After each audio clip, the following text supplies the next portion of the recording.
பா பா கொஞ்சம் சாப்பிடுங்கப்பா. இல்லம்மா, எனக்கு சாப்பாடு வேண்டாம்.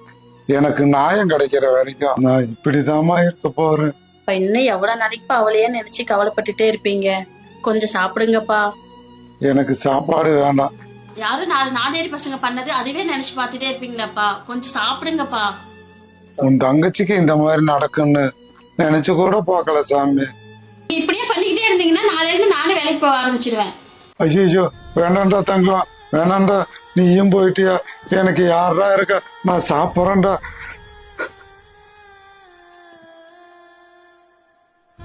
12ஆம் வகுப்பு மாணவி பாலியல் வன்கொடுமை, கொடூர கொலை. கதறி போன உறவுகள் கதறி துடித்து விவகாரம் தமிழகத்தில் மீண்டும் பூதாகரமாகி இருக்கிறது.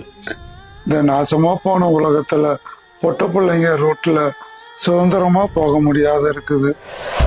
நம்ம பொம்பளை பிள்ளைங்களா ராத்திரில டாய்லெட் கூட போக முடியல. போயிட்டு வர கேப்ல என்ன நடந்துருமோ என்ன ஆயிடுமோ பதட்டத்தோட இருக்க வேண்டியதா இருக்கு. ஒரு பாட்டி வயசுல இருக்கிறவங்களுக்கு கூட பாதுகாப்பு இல்ல. ஒரு டீ கடையில நிம்மதியா டீ குடிக்க முடியல.